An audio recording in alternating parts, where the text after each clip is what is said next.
నాకు కొంచెం RS Praveen Kumar sir అంటే కొంచెం అభిమానం ఉండేది, కానీ అభిమానం రోజు రోజుకింత పోతుంది. మంచి ఐపీఎస్ ఆఫీసర్, అంటే అడ్మినిస్ట్రేటివ్ పరంగా మంచి పేరు సంపాదించుకున్నాడు.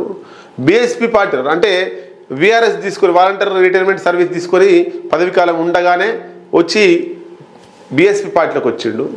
బీఎస్పీ పార్టీలో పెద్ద ఎత్తున ఉద్యమాలు చేసిండు. బీఎస్పీకి తెలంగాణ రాష్ట్రంలో ఒక మంచి కన్స్ట్రక్టివ్ నిర్మాణాన్ని తీసుకొచ్చిండు. కానీ చిన్న కారణం వల్ల ఆయన బీఆర్ఎస్ పార్టీలో పోయిండు. అంటే బీఆర్ఎస్కు ఆర్ఎస్పీకి ఎప్పంచెలో దోస్తానుంది. కేసీఆర్ ఉన్న రోజులు ఆయన ఉన్నాడు. కేసీఆర్ పోయే ముందు ఆయన రాజీనామా చేసి పార్టీలోకి వచ్చిండు. బీఎస్పీ తీసుకున్నటువంటి నిర్ణయాలు నచ్చక బీఎస్పీ అంటే కేంద్రం మాయావతి తీసుకున్నటువంటి నిర్ణయాలు నచ్చక ఆయన బీఆర్ఎస్లో పోతున్నానని ప్రవీణ్ కుమార్ చెప్పిండు. కానీ ఈయన ఎంతసేపు కేసీఆర్ తోటే ఉండాలని కోరుకుంటున్నాడు, వేరే వాళ్ళతో పొత్తొద్దంటుండు, కేసీఆర్నే లేపాలని చూస్తుండు. కేసీఆర్ విధానాన్ని మనం సపోర్ట్ చేయమైంది. బీఎస్పీ పార్టీకి ఒక సిద్ధాంతం ఉంటుంది, ఒక రూపు ఉంటుంది, ఒక మేనిఫెస్టో ఉంటుంది, దాని ప్రకారం ఫాలో కావాలి. కానీ కేసీఆర్ తోటి పోవడిందని చెప్పేసి వాళ్ళు చెప్తున్నమాట. ఏదేమైనా ఈయన సిద్ధాంతం ఆర్ఎస్పీ సిద్ధాంతం అంతా కేసీఆర్ సిద్ధాంతమే. అది గమనించినటువంటి బీఎస్పీ పార్టీ సస్పెండ్ చేసింది. ఈయన బీఆర్ఎస్ పార్టీలో వేయండు. సరే, ఇదంతా ఎన్నికలలో కామన్, రాజకీయాలలో కామన్. ఎవరు ఏ పార్టీలకైనా పోవచ్చు, ఆ స్వతంత్రం ఉంది. అయితే ఈయనే బీఎస్పీ పార్టీలో ఉన్నప్పుడు నా ఫోన్ ట్యాప్ అయింది, దానికి కారణం కేసీఆరే, బీఆర్ఎస్ ప్రభుత్వమే. బీఆర్ఎస్ ప్రభుత్వం అధికారుల చేత ఫోన్ ట్యాపింగ్ చేస్తుంది, నా ఫోన్ ట్యాప్ అయిందని ఆర్ఎస్ ప్రవీణ్ కుమార్ పోయి కంప్లైంట్ చేసిండు. ఇప్పుడు నిన్న సిట్ ముందు విచారణకు హాజరై ఏం చెప్తున్నాడు ఒకసారి చూడండి. ఫోన్ మెసేజ్ ఆధారంగానే 2023లో ఫిర్యాదు అట.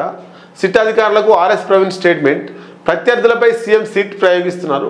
డార్క్ వెబ్ టూల్స్తో మంత్రుల ఫోన్లు ట్యాప్ చేస్తున్నారు. సీఎంపై హైదరాబాద్ సిపికి ఫిర్యాదు చేస్తారని వెళ్ళాడు. హైదరాబాద్ సిపికి వేసుకో, డీజీపీకి వేసుకో, ఎవరికైనా వేసుకో, ఏదైనా అవుతుంది. కానీ 2023లో కేసీఆర్ ప్రభుత్వం మీద ఫోన్ ట్యాప్ అవుతుందని చెప్పేసి మెసేజ్ వచ్చింది అని అప్పుడు ఫిర్యాదు చేసిండు. అప్పుడు ఫిర్యాదు చేసినటువంటి వ్యక్తే ఇప్పుడు ఫోన్ ట్యాప్ కాలేదు అంటుండు. ఏంది మరి, ఫోన్ ట్యాప్ కాలేదు లేదా ఫోన్ ట్యాపింగ్ తోటి కేసీఆర్కు సంబంధం లేదు. కేసీఆర్కు సంబంధం ఎందుకు లేదు? అప్పుడు కేసీఆర్ వేయించిండు అని చెప్పి ప్రెస్ మీట్ ముందు చెప్పిండు. ఆ వీడియోలు కూడా ఉన్నాయి. కేసీఆర్ని ఇష్టం వచ్చినట్టు తిట్టిండు, ఆ వీడియోలు కూడా ఉన్నాయి. మరి ఇప్పుడెందుకు మాట మార్చిండు అంటే నెంబర్ 2 అయిదామని. బీఆర్ఎస్ పార్టీలో నెంబర్ 2 కేటీఆర్ తర్వాత దళిత నేత కాబట్టి ఈయన అయిదామనే ఆలోచనలో కేసీఆర్కి సంబంధం లేదని చెప్తున్నాడు. కేసీఆర్కి సంబంధం లేదని చెప్పడానికి నువ్వెవరు? ఆర్ఎస్ ప్రవీణ్ కుమార్ ఎవరు? ఆయన ఏమన్నా సిట్ దర్యాప్తు అధికారా? రాష్ట్ర ప్రభుత్వంలో ఏమన్నా మంత్రి హోదా ఉందా? అసలు ఏ హోదాలో కేసీఆర్తో సంబంధం లేదని చెప్తున్నాడు? కేసీఆర్తో సంబంధం లేదని ఎప్పుడు అనాలి? కేసీఆర్ తోటి 10 సంవత్సరాలు నువ్వు తిరిగినప్పుడు అనాలి. కేసీఆర్కు అప్పుడు నీ పార్టీ వేరే, కేసీఆర్ పార్టీ వేరే. కేసీఆర్ ఎప్పుడు ఏం చేసిండో మీకేం తెలుసు? కేసీఆర్ ఎంత మాయల మాంత్రికుడో నీకేం తెలుసు? కేసీఆర్ మాయల మాంత్రికుడే కాదు, పనుల మాంత్రికుడు కూడా. ఎవరు ఏడ ఎక్కడ ఎప్పుడు మాయం చేయాలో ఎవరికి తెలియదు. అప్పుడు ఆయనతోటే లేవు, నీకెట్లా తెలుసు?